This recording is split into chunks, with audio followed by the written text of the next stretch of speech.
नमस्कार, सौरभ द्विवेदी नाम है हमारा और आप देखना शुरू कर चुके हैं लल्लन टॉप शो। आज के शो में हम बात करेंगे झारखंड और महाराष्ट्र से आए चुनावी अपडेट्स की। झारखंड में पहुंचे प्रधानमंत्री नरेंद्र मोदी और गृह मंत्री अमित शाह ने घुसपैठ की चर्चा करके बहस को तीखा किया। इतना कि सूबे के मुख्यमंत्री हेमंत सोरेन को भी पलटवार करना पड़ा। लेकिन जब ऐसा हो रहा था तब उनके अनन्य सहयोगी ने बीजेपी का हाथ थाम लिया। ये कैसे हुआ? बीजेपी ने अपने चुनावी घोषणा पत्र में क्या वायदे किए, इन सब की सुध लेंगे। और फिर महाराष्ट्र, जहां चुनाव आयोग ने प्रदेश के पुलिस के मुखिया का ट्रांसफर कर दिया। शिकायत क्या थी, इन पुलिस अधिकारी की कहानी क्या है, इस पर चर्चा करेंगे। और उसके बाद चलेंगे जम्मू कश्मीर विधानसभा, जहां पर सत्र पहला, दिन पहला, बवाल पहला। मुख्यमंत्री उमर अब्दुल्ला को क्यों अपनी सीट पर खड़े होकर बात संभालनी पड़ी, इन सब के बारे में बताएंगे। और फिर होंगी दिन की सुर्खियां। लेकिन सबसे पहले ये वीडियो देखिए।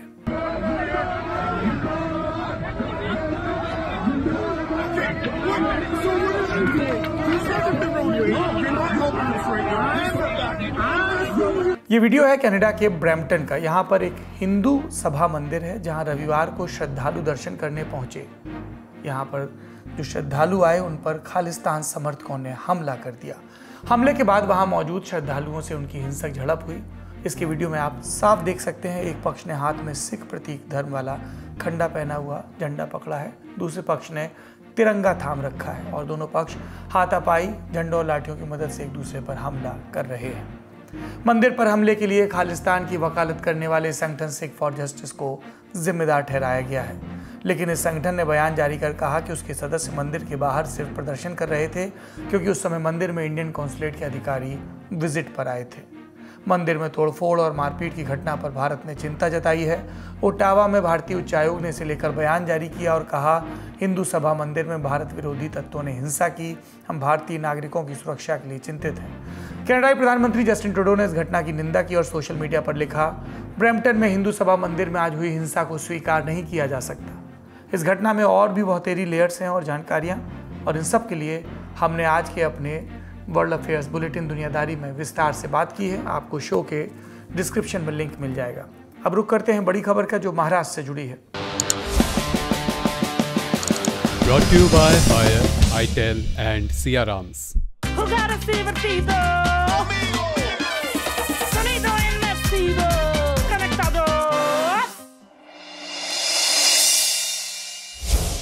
सूबे से पहला बड़ा अपडेट, चुनाव आयोग ने राज्य की पुलिस मुखिया डीजीपी रश्मि शुक्ला को पद से हटा दिया, ट्रांसफर किया गया, कोई और प्रभार दिया जाएगा। डीजीपी वाला उनका कार्यभार अब राज्य के second most senior IPS officers में से कोई एक संभालेंगे। आयोग ने राज्य के चीफ सेक्रेटरी को चिट्ठी लिखी और कहा कि वो 5 नवंबर की दोपहर 1 बजे तक 3 आईपीएस अधिकारियों का पैनल बनाएं और इनके नाम को आयोग को भेजें, और इसमें से ही नए डीजीपी का नाम तय होगा। लेकिन रश्मि शुक्ला को हटाया क्यों गया? दरअसल कांग्रेस और शिवसेना उद्धव ठाकरे लगातार उन पर आरोप लगाती रही कि वो सूबे की महायुति सरकार के पक्ष में काम कर रही हैं। शिवसेना उद्धव गुट के नेता संजय राउत ने आरोप लगाया कि 2019 में जब शिवसेना कांग्रेस गठबंधन सरकार बनी, उद्धव ठाकरे मुख्यमंत्री थे, तब रश्मि शुक्ला बीजेपी के इशारे पर सरकार से जुड़े लोगों के और मंत्रियों के फोन टैप करवा रही थी। 2019 में जब हमारी सरकार बन रही थी तो यही पुलिस महासंचालक या डीजी रही उस वक्त, जो सीधे सीधे भारतीय जनता पार्टी के लिए काम कर रही थी। हमारे सभी के फ़ोन टैपिंग करके हम क्या करने जा रहे हैं उस बारे में वो देवेंद्र फडणवीस को पूरी जानकारी दे रही थी, फ़ोन टैपिंग कर रही थी। मेरा फ़ोन, शरद पवार साहब का फ़ोन, उद्धव जी का फ़ोन, नाना पटोले जी का फ़ोन, सबके फ़ोन टैप कर रही थी। हमने ये कहा कि उनको उसके हाथ में चुनाव नहीं देना चाहिए। तब चुनाव आयोग ने कहा कि हमको अधिकार नहीं है, ऐसे कैसा हो सकता। लेकिन उसी वक्त झारखंड के डीजी को बदल दिया, वो अधिकार में है, लेकिन रश्मि शुक्ला को बदलना आपके अधिकार में नहीं है। ये कौन सा खेल चल रहा है? महाराष्ट्र कांग्रेस के अध्यक्ष नाना पटोले ने भी आरोप लगाया कि डीजीपी कांग्रेस, शिवसेना, उद्धव और एनसीपी शरद पवार के खिलाफ भेदभाव करती हैं। एक आईपीएस पोस्ट पे बैठकर राज्य की पुलिस महासंचालक पद पे बैठने के बाद बीजेपी को सपोर्ट करने वाली ये अधिकारी थी। अपोजिशन वालों के फ़ोन टैपिंग करने का काम ये कर रही थी। इनके बारे में हमने कई बार कंप्लेंट की, इनके ऊपर एफआईआर था। राज्य सरकार ने उसको अपने चुनाव के फ़ायदे के लिए उनको इस पोस्ट पे बिठाया था। हमने चुनाव आयोग को कंप्लेंट की, एक बार नहीं तो 3 बार की, और चुनाव आयोग ने जिस तरह से झारखंड के डीजी बदला, उस तरह से वेस्ट बंगाल का डीजी बदला, लेकिन महाराष्ट्र के डीजी को बदलने को इतना समय क्यों लगा, ये प्रश्न हमारे आज भी अनंत है। आज तक न्यूज चैनल की रिपोर्ट के मुताबिक अवैध फोन टैपिंग के लिए उन पर 3 मुकदमे भी दर्ज हैं। पर यह तो ताज़ा आरोप है। रश्मि शुक्ला का कार्यकाल कुछ अन्य विवादों से भी भरा रहा। उन पर एक सीक्रेट दस्तावेज लीक करने का आरोप लगा है। आरोप की रश्मि शुक्ला ने महाराष्ट्र में स्टेट इंटेलिजेंस चीफ रहते हुए एक रिपोर्ट तैयार की। इसमें पुलिस और कुछ ऐसे बिचौलियों के नेक्सस का खुलासा हुआ जो पैसे के लिए ट्रांसफर पोस्टिंग का खेल खेलते थे। आरोप है कि रश्मि ने यही गुप्त रिपोर्ट लीक कर दी। हालांकि महाराष्ट्र की पॉलिटिक्स के ऑब्जर्वर कहते हैं कि रश्मि शुक्ला की छवि अपेक्षाकृत ईमानदार अधिकारी की है और वो पुलिस विभाग के भीतर मौजूद भ्रष्टाचार को उजागर करने के लिए ऐसा कह रही थी। बहरहाल 2022 में शिंदे सरकार के आने के बाद ये मामला सीबीआई जांच के लिए भेजा गया। इसमें कोर्ट ने सीबीआई को क्लोजर रिपोर्ट दायर करने की अनुमति दी, जिसके बाद रश्मि शुक्ला डीजीपी बनने की राह में उनकी कोई अड़चन नहीं रही थी। ताज़ा आरोपों के बाद जब चुनाव आयोग ने एक्शन लिया, तब विपक्ष में बैठी अलग अलग पार्टियों से भी प्रतिक्रियाएं आई। पिछले 6 महीनों से हम मांग कर रहे हैं कि रश्मि शुक्ला जी जो महाराष्ट्र की डीजी पुलिस के पद पर तैनात हैं, ये विवादों में घिरी हैं, इन पे बहुत सारे मामले हैं, इसकी जांच की जाए और इनको तत्काल प्रभाव से हटाया जाए, क्योंकि महाराष्ट्र में चुनाव है। लेकिन सरकार के लोगों ने एक बात हमारी सुनी नहीं। जब झारखंड में चुनाव आयोग ने वहां के तत्कालीन डीजी को उनके पद से हटाया, तब हमने फिर चिट्ठियां लिखना शुरू की। हमने मांग शुरू की कि जो रश्मि शुक्ला जी हैं महाराष्ट्र की डीजी, इनको भी हटाया जाए। संशय में है, शंका पैदा हो रही है, कहीं सरकार को पीछे के दरवाजे से मदद तो नहीं करने वाली हैं।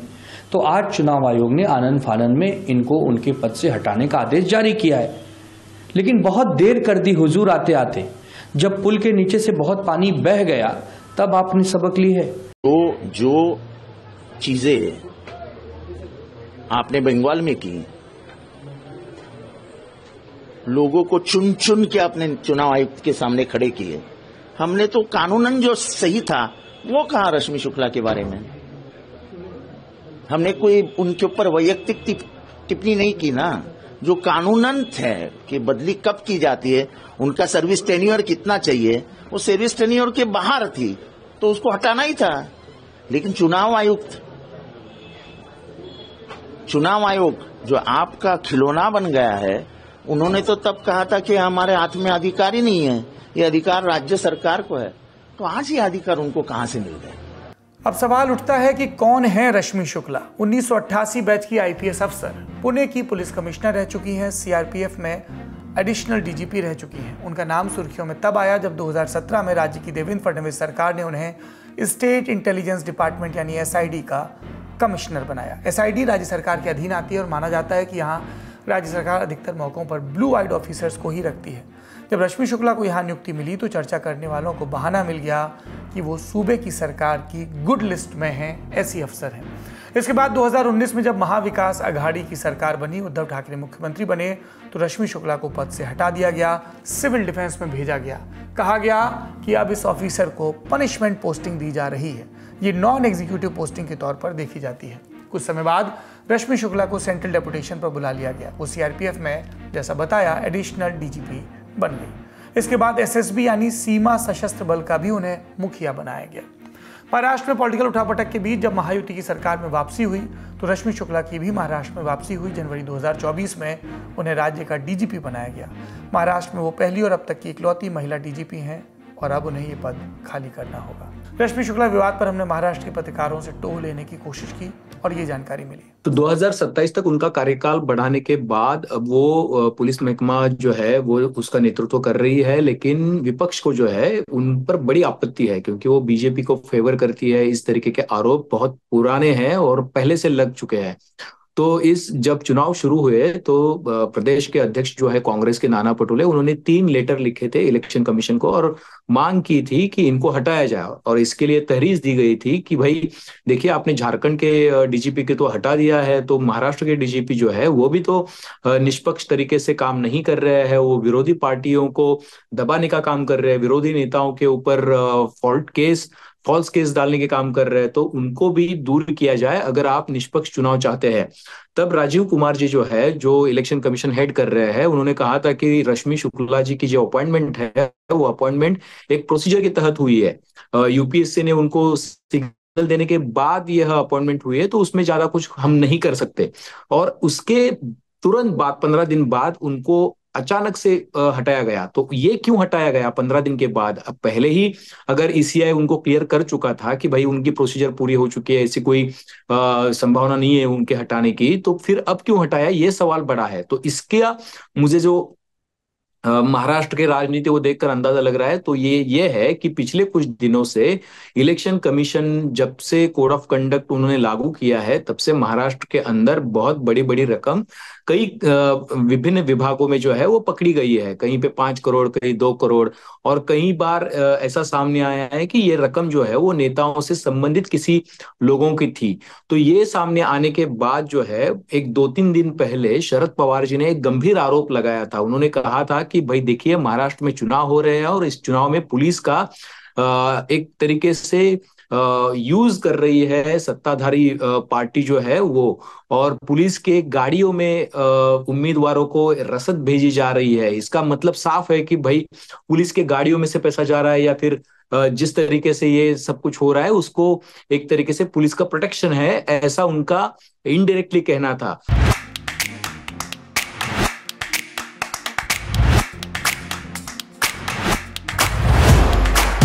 दूसरा अपडेट, मराठा आरक्षण आंदोलन के लंबे समय से चेहरा बने नेता मनोज जरांगे पाटिल ने चुनाव से खुद को अलग कर लिया है। साथ ही उन्होंने अपने कार्यकर्ताओं को निर्देश दिए कि मराठा आंदोलन की तरफ से जिन्होंने भी नामांकन दाखिल किया था वो नाम वापस ले लें। यादीच नाही आली तर मी आता काय डिक्लेअर करायचं? मी डिक्लेअर करायचं कसं, ही प्रॉब्लेम होता।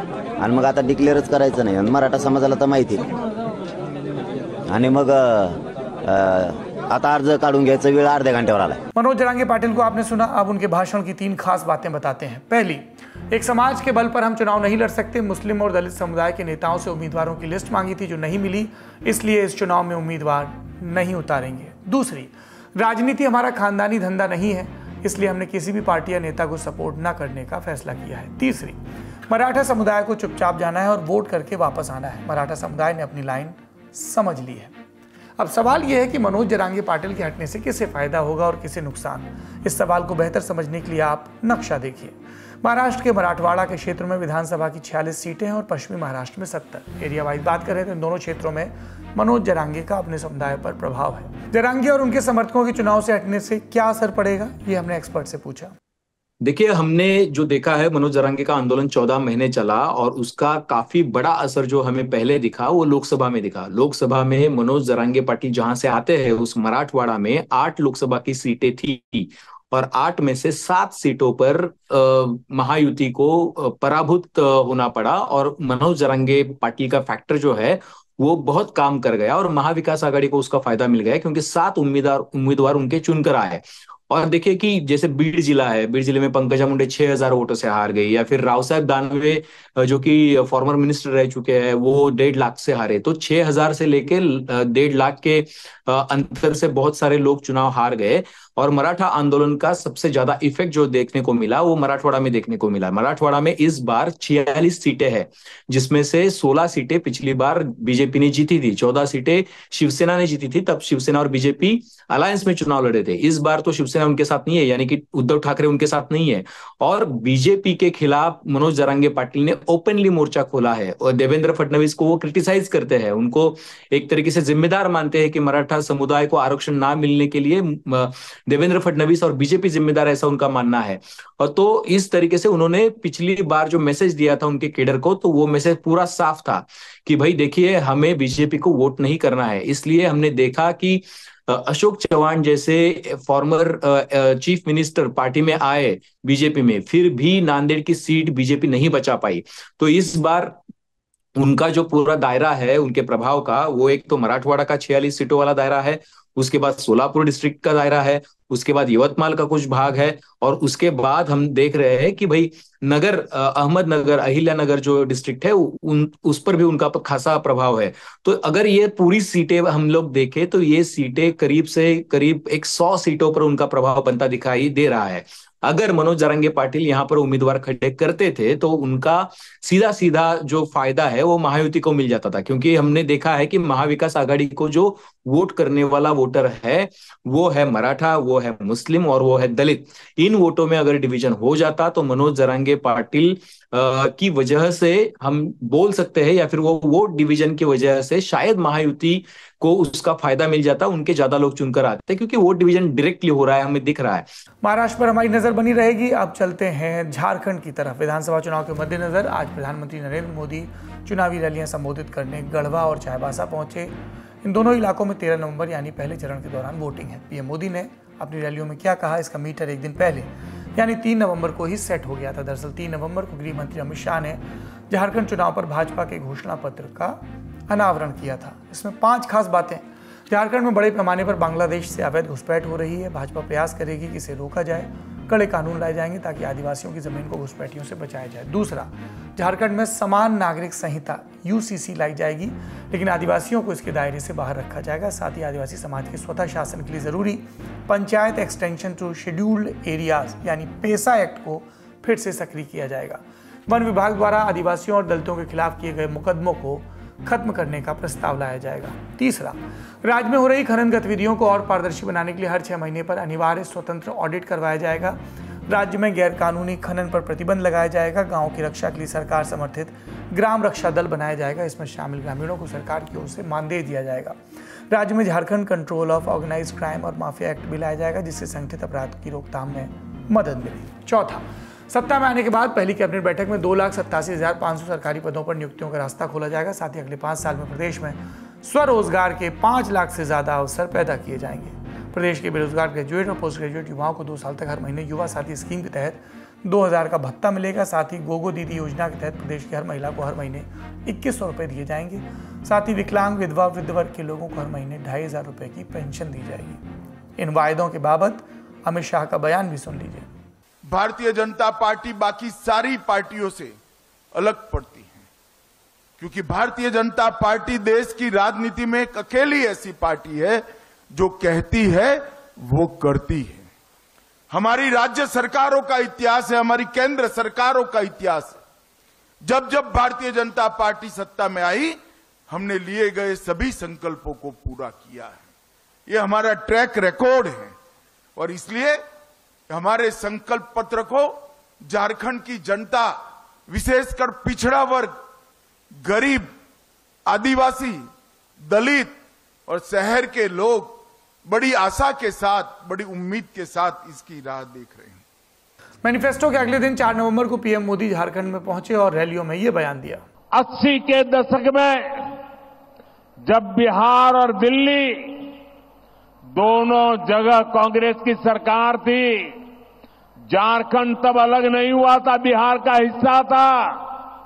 और तब क्या हुआ था, आप जरा अपने माता पिता, अपने दादा दादी से पूछिए, अपने गांव के बुजुर्गों को पूछिए, उनको गुवा गोलीकांड जरूर याद होगा।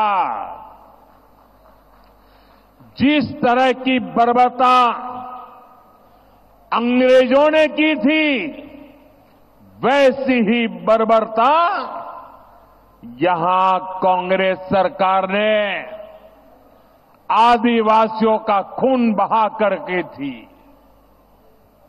यहां कांग्रेस सरकार ने हमारे आदिवासी भाइयों को गोलियों से भून दिया था। जेएमएम, कांग्रेस, आरजेडी ने झारखंड की अस्मिता को संकट में डाल दिया है। झारखंड की डेमोग्राफी, यहां की पहचान को बदलने की साजिश हो रही है। इसलिए जेएमएम, कांग्रेस, आरजेडी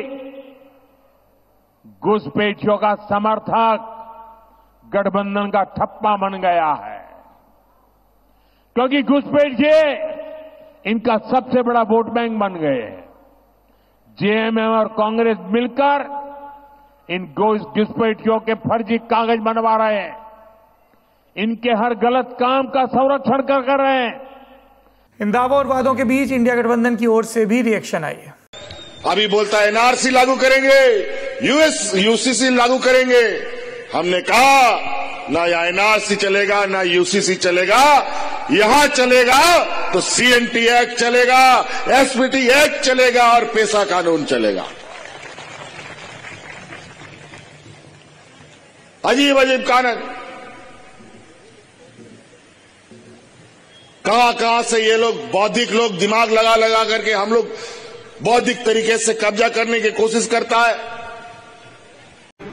प्रधानमंत्री आप झारखंड में हैं, तो उनसे हमारा पहला सवाल है कि झारखंड के जो 1,36,000 करोड़ आप दबाए बैठे हैं, उसको कब रिलीज करिएगा? अगर उस फंड को आप रिलीज कर देते तो हमारे बच्चों का, हमारे युवाओं का, हमारे वृद्धों का, हमारे बुजुर्गों का भला हो जाता, लेकिन आपने ऐसा नहीं किया। प्रधानमंत्री आज झारखंड में है, तो उनसे ये जरूर सवाल है कि सरना धर्म कोड पर आप क्यों नहीं बात कर रहे हैं? आप क्यों नहीं उसको अपने मैनिफेस्टो में डाल रहे हैं? जब झारखंड के निवर्तमान मुख्यमंत्री हेमंत सोरेन ये बयान दे रहे थे, तब चुनाव नामांकन में उनके प्रस्तावक रहे मंडल मुर्मू भाजपा में शामिल हो रहे थे। रविवार शाम को तस्वीरें आई भाजपा सांसद निशिकांत दुबे के आवास से। तस्वीर में सांसद जी के अलावा देश के कृषि मंत्री और झारखंड के भाजपा प्रभारी शिवराज सिंह चौहान और असम के मुख्यमंत्री और झारखंड के ही प्रभारी बीजेपी के हेमंत बिस्वा शर्मा भी थे। इन सबसे इतर भाजपा का हाथ थामने के बाद मंडल मुर्मू मीडिया से मुखातिब हुए और ये बयान दिया। भारतीय जनता पार्टी का मैं अपने इच्छा से इस सदस्यता ग्रहण कर रहा हूँ और मैं जो संथाल परगना में जिस तरह का डेमोक्रेसी बढ़ी है, उन चीजों को मंथन चिंतन करके हम लोग पहल करें। इसके अलावा झारखंड की राजनीतिक गतिविधियों पर बात करने के लिए हमने जमीन पर मौजूद पत्रकारों से चर्चा की। दिवाली खत्म होने के साथ ही झारखंड में चुनावी गर्मी पूरी तरीके से बदल गई है और बढ़ गई है। इन सब तैयारियों के लेवल पे देखें तो बीजेपी इंडिया अलायंस के किसी भी तैयारी में एक कदम हमेशा से आगे रही है। अब तक उसने अपनी घोषणा पत्र जारी कर दी है, लेकिन इंडिया अलायंस की तरफ से अभी तक ना तो जेएमएम, ना ही कांग्रेस, ना आरजेडी, किसी भी पार्टी ने अब तक अपना घोषणा पत्र जारी नहीं किया है। जबकि ठीक 9 दिन बाद पहले फेज यानी कि 13 तारीख को वोट होना है। इन सब के बीच में जो एक बड़ा सवाल है वो ये है कि एक आदिवासी बहुल राज्य जहां 26% से अधिक आदिवासी रहते हैं, वहां इस बार भी किसी भी प्रिमिटिव ट्राइब यानी आदिम जनजाति के किसी भी व्यक्ति को किसी पार्टी ने टिकट नहीं दिया है। और झारखंड के इतिहास मतलब झारखंड बनने के बाद से अब तक जितने भी चुनाव हुए हैं उसमें आज तक प्रिमिटिव ट्राइब से एक भी जनप्रतिनिधि चुनकर नहीं आया है। ऐसे में आदिवासी और आदिवासियत की पॉलिटिक्स करने वाले किसी भी दल को इस मसले पर जवाब देना ही चाहिए। इस खबर फिलहाल इतना ही। अब अगली खबर की बारी।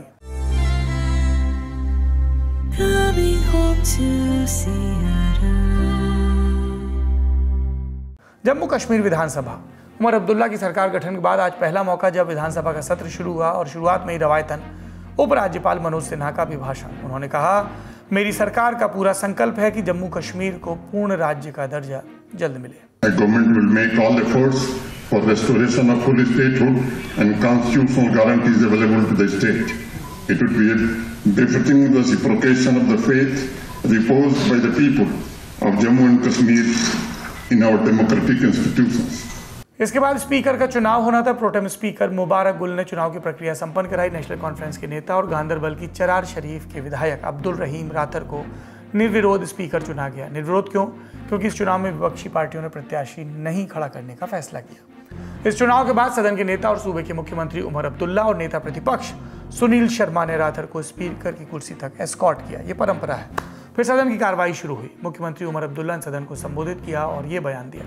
आपसे यही उम्मीद की जाएगी कि हाउस के कस्टोडियन के तौर पर आप इस हाउस में सबकी रखवाली करेंगे।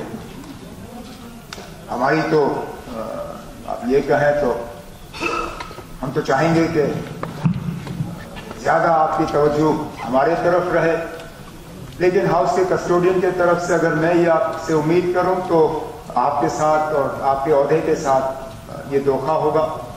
नेता प्रतिपक्ष सुनील शर्मा ने नवनिर्वाचित स्पीकर को बधाई दी और कहा, सदन के संचालन में विपक्ष का पूरा सहयोग मिलेगा।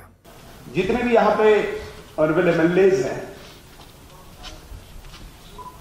सबने आशाएं, उम्मीदें अब इस स्टेट से रख ली हैं।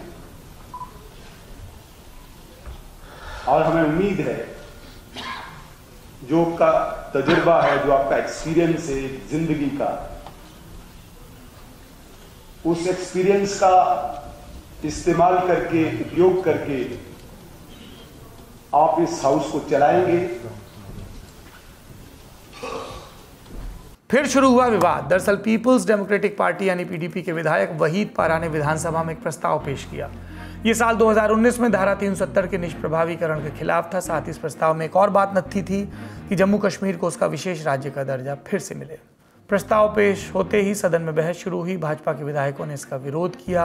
सदन में ये दृश्य नजर आए। आने वाले दिनों में मेहरबानी करके हाउस को फिलहाल एडजर्न करिए और हम गवर्नर साहब के घुसने के लिए दोबारा जमा होंगे।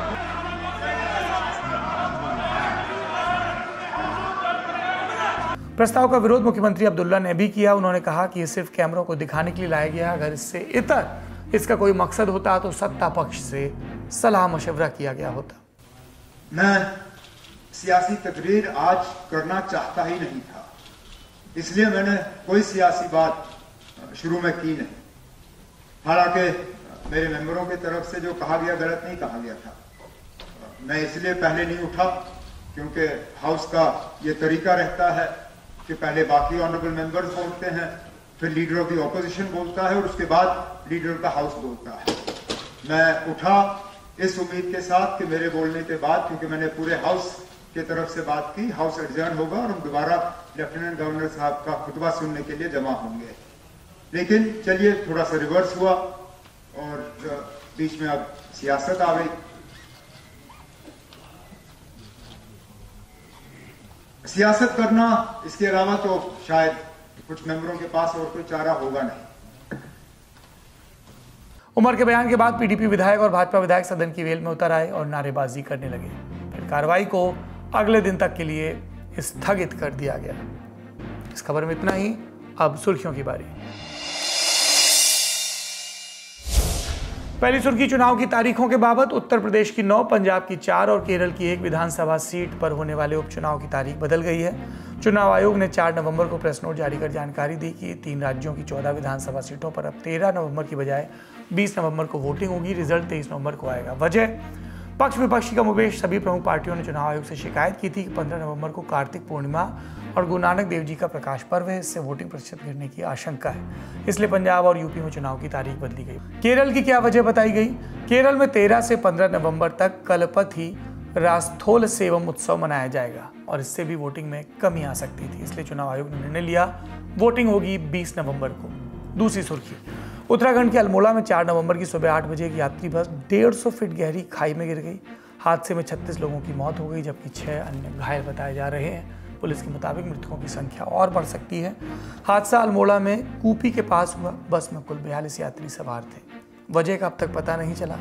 कहा जा रहा है कि मोड़ पर अनियंत्रित होकर ये खाई में गिरी। लगभग 9 बजे हमारे पास सूचना आई थी कंट्रोल रूम के माध्यम से कि जनपद अल्मोड़ा के सल्ट थाने में मारझूला क्षेत्र के अंतर्गत एक कोई बस यात्रियों से भरी हुई थी और जो इनिशियल सूचना थी 50 के आसपास यात्रियों के सवार होने की सूचना थी, खाई में गिर गई है।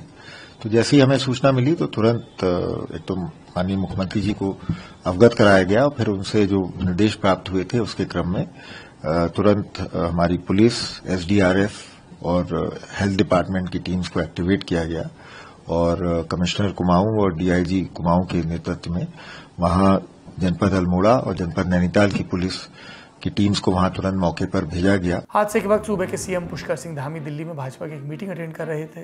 सूचना मिलते ही वो राज्य के लिए रवाना हुए। मृतकों के परिजनों को 4 लाख और घायलों को 1 लाख रुपए की सहायता राशि देने का ऐलान हुआ और मजिस्ट्रेटी जांच के निर्देश। साथ ही पौड़ी और अल्मोड़ा के असिस्टेंट रीजनल ट्रांसपोर्ट ऑफिसर को सस्पेंड कर दिया गया। अगली सुर्खी में बात सुप्रीम कोर्ट की। दिवाली बीती और दिवाली के दिन बैन के बावजूद दिल्ली में पटाखे फूटे और सुप्रीम कोर्ट ने आज जमकर दिल्ली सरकार और दिल्ली पुलिस की क्लास लगाई। कोर्ट ने स्वतः संज्ञान लेते हुए कहा कि राज्य में पटाखों पर बैन का मुश्किल से ही पालन हुआ। कुछ ऐसा करना होगा ताकि अगले साल दिवाली के दौरान इस प्रतिबंध के आदेशों का उल्लंघन न हो। जस्टिस अभय एस ओका और जस्टिस ऑगस्टीन जॉर्ज मसीह की बेंच ने मीडिया रिपोर्ट्स का हवाला देते हुए कहा, बैन का उल्लंघन करने वालों के खिलाफ कैंपस सील करने जैसी सख्त कार्रवाई की जरूरत है। कोर्ट ने दिल्ली सरकार और पुलिस आयुक्त से पटाखों पर प्रतिबंध लागू करने के लिए उठाए गए कदमों पर एक हफ्ते में जवाब मांगा। जवाब देने की बारी पंजाब और हरियाणा की सरकारों की भी आई।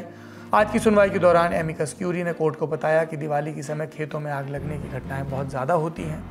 दिवाली से एक दिन पहले 160 खेतों में आग लगी। दिवाली के दिन संख्या 605 पहुंच गई। प्रदूषण का प्रतिशत 10 से बढ़कर 30 हो गया। कोर्ट ने पंजाब और हरियाणा सरकारों से अक्टूबर के आखिरी 10 दिनों के दौरान खेतों में आग लगने और पराली जलाने की घटनाएं बढ़ने पर एक हफ्ते में जवाब दाखिल करने को कहा है। पूरे मुकदमे की सुनवाई होगी 14 नवंबर को। आज के लंडन टॉप शो में इतना ही। अपना और अपनों का ख्याल रखिए। शुभ रात्रि।